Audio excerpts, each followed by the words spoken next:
कितना कंफ्यूज होते हैं ना हम एटॉमिक मास को लेकर। एटॉमिक मास हम समझते हैं ये कैसे आ गया, अगर सोडियम का नंबर 11 है तो 23 क्यों हो गया, 23 मास कैसे हो गया। तो आज के हम इस टॉपिक में पढ़ने वाले हैं कि एटम्स और मॉलिक्यूल्स होते क्या हैं, एटम्स का डायरेक्ट बिल्कुल परफेक्ट डेफिनेशन होता क्या है, मॉलिक्यूल्स का क्या होता है, मॉलिक्यूल्स कितने तरह के होते हैं, एटॉमिक मास कैसे फाइंड करते हैं, ग्राम एटॉमिक मास क्या होता है और बहुत कुछ। तो स्टार्ट करते हैं हमारी वीडियो से। और सबसे पहले मैं आपको बताता हूं कि व्हाट इज एटम। अब हम एक छोटी सी बात करते हैं। अगर हमारे पास गोल्ड का एक पीस है तो गोल्ड के पीस को हम जितना तोड़ सकते उतना तोड़ें और उसका सबसे स्मॉलेस्ट पार्टिकल जो इनविजिबल होता है, सबसे छोटे से छोटा पार्टिकल आपको विजिबल नहीं होता है। बहुत सारे पार्टिकल जब एक साथ मिक्स हो जाते हैं तो आपको विजिबल होता है, पर अगर केवल सिंगल पार्टिकल की बात करूं तो वो आपको विजिबल नेकेड आइज से भी नहीं होगा, इवन वो आपको माइक्रोस्कोप से विजिबल नहीं होगा, क्योंकि एटम इतना छोटा होता है। सो एटम एक वो पार्टिकल, एटम होता है क्या है, वो सबसे छोटे से छोटा पार्टिकल होता है किसका, मैटर का। तो आप अच्छे से पहले ही पढ़ के आ चुके हो और आज आप बिल्कुल सही डेफिनेशन पढ़ रहे हो। Atom is the smallest particle of matter, atom is the smallest particle of matter. Now what is a molecule? When two or more atoms combine with each other, जब दो या दो से ज्यादा एटम क्या हो जाएंगे, आपस में कॉम्बाइन कर जाएंगे।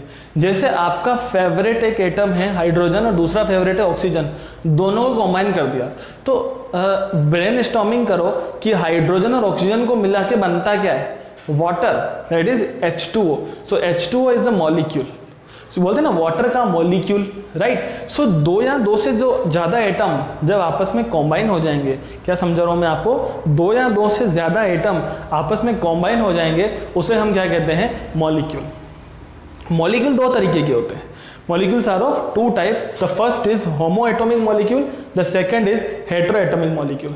होमो का मतलब क्या होता है, एक जैसे। जनरली हम ह्यूमन बीइंग का नेम क्या है, होमो सेपियंस, राइट। सो होमो क्यों लगाया, बिकॉज हम एक जैसे दिखते हैं, हमारे को देख के लगता है कि हाँ ये ह्यूमन बीइंग है, तभी हमारा क्या लगाया गया, होमो। सो होमो का मतलब क्या होता है, एक जैसा। हेटेरो का मतलब क्या होता है, डिफरेंट। तो जब एक जैसे एटम्स आपस में कॉम्बाइन हो जाते हैं, जैसे ऑक्सीजन प्लस ऑक्सीजन क्या बनता है, O2, it is called oxygen gas. Oxygen plus oxygen plus oxygen क्या बनता है, O3, it is called ozone. Now here the examples are nitrogen and oxygen, N2, O2 and my next example O3। So ये एक जैसे atom जब आपस में मिल जाते हैं और मॉलिक्यूल बनाते हैं, उसे क्या कहते हैं, होमो एटॉमिक। जब डिफरेंट डिफरेंट मिलते हैं, जैसे मैंने आपको थोड़ी देर पहले एग्जांपल दिया था वाटर का, क्या होता है, हाइड्रोजन प्लस ऑक्सीजन क्या होता है, वो H2O। आप दो और ले लो, कार्बन और ऑक्सीजन, CO2, तो उसे हम क्या कहते हैं, हेटेरो एटॉमिक। क्या कहते हैं, हेटेरो एटॉमिक मॉलिक्यूल। तो ये तो सबसे पहली हमने स्टडी की एटम्स और मॉलिक्यूल्स पे। अब देखते हैं कि हमको याद हुआ कि नहीं हुआ। तो पहले आप बताओ एटम क्या होते हैं। तो एटम क्या होता है, मैटर का सबसे स्मॉलेस्ट पार्टिकल। मॉलिक्यूल क्या होते हैं, molecules are made up of chemical combination of two और मोर एटम्स। जब दो या दो से ज्यादा एटम केमिकली कॉम्बाइन हो जाएं या कॉम्बाइन हो जाएं, उसे हम क्या कहते हैं, मॉलिक्यूल्स। मॉलिक्यूल्स किस तरह के होते हैं, दो तरह के, होमो एटॉमिक, हेटेरो एटॉमिक। एटम का ऐसा कोई क्लासिफिकेशन नहीं होता है, पर मॉलिक्यूल का क्लासिफिकेशन होता है, होमो एटॉमिक, हेटेरो एटॉमिक। एटम्स के एग्जांपल क्या होता है, ऑक्सीजन, नाइट्रोजन, फ्लोरीन, नियोन, बहुत सारी चीजें होती है, पर इसके एग्जांपल क्या होते हैं, O2, N2, CO2, NH3 and so on. अब आप मुझे बताओ, मैं आपको एक एग्जांपल देता हूं, आप बताना वो एटम है या मॉलिक्यूल है। O2, it is a molecule because O2, O plus O, दो ऑक्सीजन है। सो दो एटम आपस में जब मिक्स होता है तो उसको क्या बोलते हैं, molecules. Now the next thing, atomic mass. ये बहुत ही कॉम्प्लेक्स टॉपिक लगता है स्टूडेंट्स को, पर मैंने इसको बहुत सिंप्लीफाई करके आपको सिखाने का ट्राई करना है। ओके, सो स्टार्ट करते हैं। सबसे पहले एक बात को हम ध्यान देते हैं कि एटॉमिक मास होता क्या है। देखो एटम एक, मैंने क्या बताया, एटम बहुत स्मॉलेस्ट पार्टिकल होता है। सबसे ज्यादा स्मॉलेस्ट पार्टिकल कौन कहलाता है, एटम। जिस एटम को हम नेकेड आइज से नहीं देख सकते हैं, जिस एटम को हम माइक्रोस्कोप में नहीं देख सकते हैं, उस एटम का मास कैसे निकाल सकते हैं। इवन सेंसिटिव जो मास रेक्टिफायर होता है, जिसमें हम मतलब सेंसिटिव वेयर होता है, सेंसिटिव वेयर से क्या करते हैं, हम किसी भी चीज का वेट फाइंड कर सकते हैं। उसमें भी हम एटम का वेट फाइंड नहीं कर सकते, एटम का मास फाइंड नहीं कर सकते। सो एटम का मास फाइंड करें कैसे, तो सबसे पहले साइंटिस्ट ने रिसर्च की और बताया कि एटम का जो मास फाइंड करना होता है वो एक्चुअल मास फाइंड नहीं करते हैं, रिलेटिव मास फाइंड करते हैं। The golden statement is we don't find the actual mass, but we don't find actual mass, but we find relative mass. हमें एक्चुअल मास फाइंड नहीं करना होता, हमें कौन सा मास फाइंड करना होता है, रिलेटिव मास। तो रिलेटिव का मतलब क्या होता है, किसी के कंपैरिजन में। जनरली आपने एक टॉपिक पढ़ा था छोटी क्लासेस में, रिलेटिव डेंसिटी। वो क्या था, density of substance upon density of water. तो जो अपॉन में आता है या किसी भी के साथ आता है, तो अपॉन में जो आता है उसे हम क्या कहते हैं, रिलेटिव, उसके कंपैरिजन में। अब हमें पता है वाटर की डेंसिटी कितनी है 1 और किसी सब्सटेंस की कितनी है 3, तो उस सब्सटेंस की रिलेटिव डेंसिटी क्या हो गई, वाटर के रेस्पॉन्स में 3 टाइम्स हो गई। कितने टाइम्स हो गई, 3 टाइम्स। ऐसे ही हम क्या निकालते हैं, एटॉमिक मास निकालते हैं। सो एटॉमिक मास को सबसे पहले किसके रिलेशन के साथ निकाला गया, हाइड्रोजन के साथ निकाला गया। किसके कंपैरिजन में निकाला गया, हाइड्रोजन के कंपैरिजन में निकाला गया। वो कैसे निकाला गया, हम यहाँ पे सीखते हैं। तो absolute mass of hydrogen, generally water का एब्सोल्यूट मास कितना होता है, 1.6736 × 10⁻⁻24। अब अगर ऑक्सीजन का मास 16 है और हाइड्रोजन का मास 1 है, तो ऑक्सीजन का मास हाइड्रोजन के मास का कितना टाइम्स हो जाएगा, 16 टाइम्स। या मैं ऐसा कह दूं, नियोन का मास 21 है और हाइड्रोजन का 1 है, तो नियोन का मास हाइड्रोजन के मास का 21 टाइम्स हो जाएगा। तो ये तो पहले की बात थी, पर उसके बाद क्या हुआ, हाइड्रोजन की प्लेस पर लेके आ गए ऑक्सीजन को, क्योंकि ऑक्सीजन की रिएक्टिविटी हाइड्रोजन के कंपैरिजन में ज्यादा होती है। आपको अच्छे समझना पड़ेगा, पहले एटॉमिक मास को जनरली आप फाइंड नहीं कर सकते हो, पर फाइंड करने के लिए हमने एटॉमिक मास फाइंड नहीं किया, क्या फाइंड किया, रिलेटिव मास। किसको लाया गया, हाइड्रोजन को लाया गया, फिर किसको लाया गया, ऑक्सीजन को लाया गया। But in 1961 IUC, international union of chemistry, ने क्या डिक्लेयर किया, that atomic mass of atom will be calculated with respect to carbon 12। किसी भी कंपाउंड या किसी भी एटम का जो एटॉमिक मास है वो कार्बन की वजह से फाइंड किया जाएगा। कार्बन कौन सा वाला, 12 वाला। अब ये कंफ्यूज हो रहा है कार्बन 12 क्या होता है, तो थोड़ी देर में आपको सिखाऊंगा कार्बन 12, 13, 14 होता क्या है, जब मैं आपको रिलेटिव या एवरेज एटॉमिक मास सिखा रहा हूँ, राइट। तो कार्बन, तो अब जो भी relative mass, atomic mass find किए जाते हैं वो कार्बन 12 की वजह से किए जाते हैं। सो एटॉमिक मास होता क्या है, mass of an atom upon 1/12 mass of carbon atom.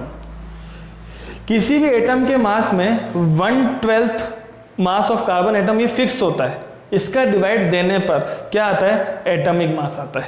Okay, so 1/12 mass of carbon atom कितना होता है, 1.66056 10⁻⁻24। अब ये तो हमने एटॉमिक मास का फॉर्मूला देख लिया। अब नेक्स्ट आता है atomic mass of hydrogen. Hydrogen का कैसे मास निकाले, सो हाइड्रोजन का मास निकालने के लिए हमें क्या करना पड़ेगा, हम लिखते क्या है, mass of an atom upon 1/12 mass of carbon atom.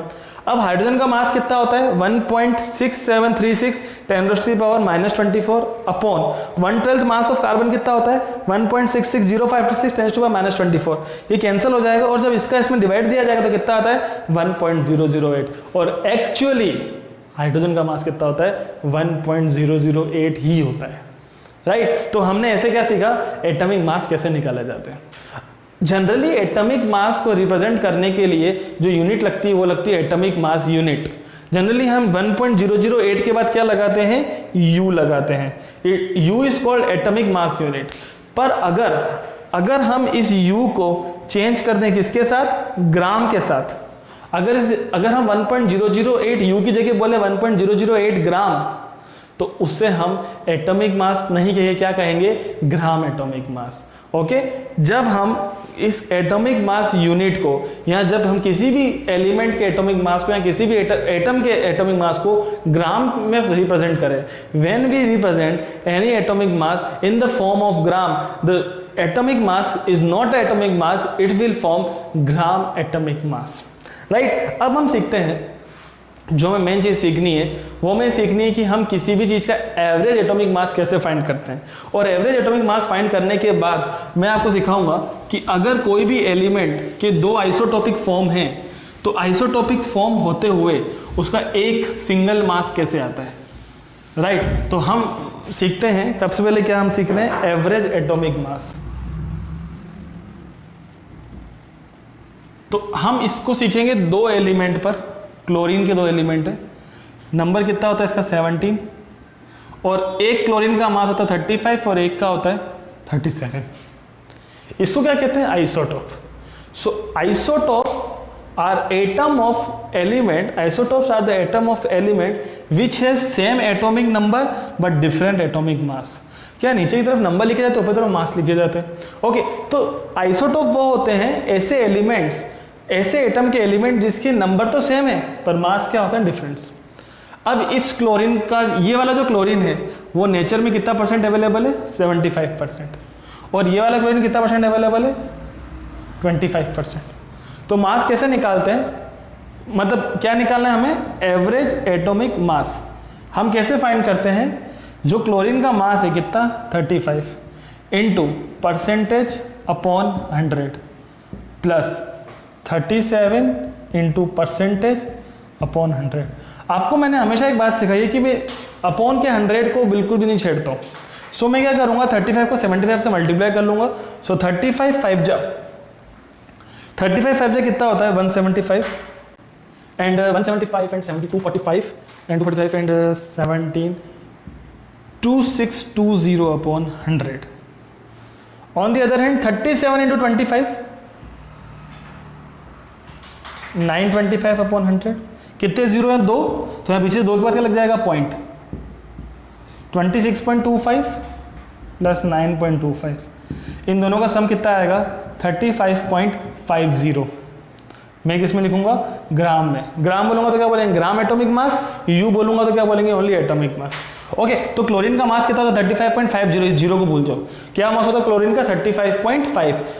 आप कभी भी बचपन की क्लासेस में देखा होगा या कभी भी देखा होगा क्लोरीन को पीरियड टेबल के अंदर, उसका मास 35.5 लिखा होता है। आप सोचते होंगे कैसे आ गया, तो वो कैसे आया, इस तरीके से आया। इसे क्या कहते हैं हम, average atomic mass.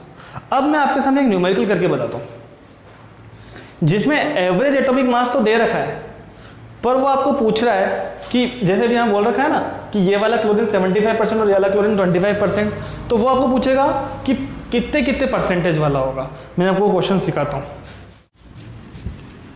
Late suppose the question is, boron is present in the isotopic form. The two forms of boron are boron 5 10, boron 5 11, and the average atomic mass of boron is 10.8%। Boron का average atomic mass कितना है, 10.8 ग्राम। मास किसमें होता है, ग्राम में। The average atomic mass of boron is 10.8 gram. Find the percentage of both boron. ये दोनों boron कितने कितने परसेंट में होंगे। अब एक बात का ध्यान रहे, परसेंट टोटल कितने का होता है, 100 का। आपकी लाइफ का एक एग्जांपल लेता हूं। सपोज आप 5 सब्जेक्ट्स नहीं पढ़ रहे हो, 2 सब्जेक्ट्स पढ़ रहे हो, ओनली हिंदी और इंग्लिश। तो छोटे सब्जेक्ट लेता हूं, तो फिजिक्स और केमिस्ट्री। तो फिजिक्स और केमिस्ट्री जो सब्जेक्ट्स हैं, सपोज उनमें जो एग्जाम हो रहा है वो दोनों का मिला के 100 मार्क्स का हो रहा है। अगर आप फिजिक्स में 60 ले आए, मतलब 100 मार्क्स का हो रहा है, और आप 100 में से 100 ले आए, मजाक है पर आप समझ लो, आप 100 में से 100 ले आए। ओके, तो फिजिक्स में अगर आपके 60 हैं तो केमिस्ट्री में कितने आएंगे, 40 आएंगे। मतलब 100 माइनस क्या किया आपने, 60। तो ये दोनों का जो मिला के होता है परसेंटेज कितना होता है, 100 होता है। याद रखना क्लोरीन को, क्लोरीन कितना परसेंट था, 75%। तो 100 माइनस 75 कितना होता है, 25%। तो ये जो बोरॉन है मैं इसको कितना मान रहा हूँ, x। तो ये वाला कितना हो जाएगा, 100 माइनस x। अब मैं कैसे लिखता हूँ, mass x%, mass into percent upon 100। Mass कितना है, 10 into x upon 100 plus mass कितना है, 11 into 100 minus x upon 100 is equal to, mass है कितना, 10.8। उसमें कितना 35.5 वो फाइंड किया था, पर यहाँ पे ऑलरेडी फाउंड है। ओके, तो अब ये 100 से 100 नहीं कटता है, बिकॉज बीच में क्या लग रहा है, माइनस। सो ये 0 से 0 कैंसिल, x बन जा x अपॉन 10। 11 को 100 से भी करना है, 11 को x से भी करना है। 11 को 100 से करो कितना आएगा, 1100 माइनस 11 को x से करो कितना आएगा, 11x अपॉन 100। अब यहाँ पे 10 और 100 का एलसीएम लेंगे, कितना आएगा, 100। 10 की टर्म में 100 10 टाइम्स आता है, 10 इंटू एक्स कितना होता है 10x, 100 से 100 cancel, 1100 minus 11x is equal to 10.8, point उठ जाएगा, नीचे का लग जाएगा 0 क्योंकि एक डिजिट है, और नीचे 0 से 0 कैंसिल, बीच में इक्वल हो तो इधर और ये चीज़ कैंसिल हो जाती है, 10 को इससे मल्टीप्लाई कर लेंगे। अब आप समझो 1100 तो प्लस का है, 10x माइनस 11x कितना होता है माइनस का x, 11 माइनस 10 कितना होता है 10, पर 10 माइनस 11 कितना होता है, देखो 11 माइनस 10 कितना होता है 1, पर 10 माइनस 11 कितना होगा -1, इसलिए क्या बोल रहा हूँ माइनस एक्स। 108 इंटू 10 कितना होता है 1080, ये यहाँ पे आके माइनस हो जाएगा, वहाँ पे आके प्लस हो जाएगा, कैसे लिखेंगे देखो 1100 तो यहाँ पर ही है, 1080 यहाँ पे आगे हो जाएगा माइनस, और माइनस एक्स आ जाएगा, हो जाएगा प्लस, सो एक्स की वैल्यू कितनी आ जाएगी 20, किसमें परसेंट में, तो ये एक्स कितना परसेंट हुआ 20%, ये कौन सा वाला है बोरॉन 510 वाला, और 100 माइनस 20 कितना होता है 80%, कौन सा वाला है ये बोरॉन 511 वाला। तो ऐसे हम क्या निकालते हैं, एवरेज एटॉमिक मास से परसेंटेज निकालते हैं, राइट। तो ये आज हमने पूरा का पूरा जो सिस्टम फॉलो किया वो किसके लिए फॉलो किया, एटॉमिक मास के लिए फॉलो किया। एटॉमिक मास क्या होता है, एटॉमिक मास को सबसे पहले हाइड्रोजन के केस में फाइंड किया, फिर फाइंड किया हमने ऑक्सीजन के केस में, लास्ट में फाइंड किया हमने कार्बन के केस में।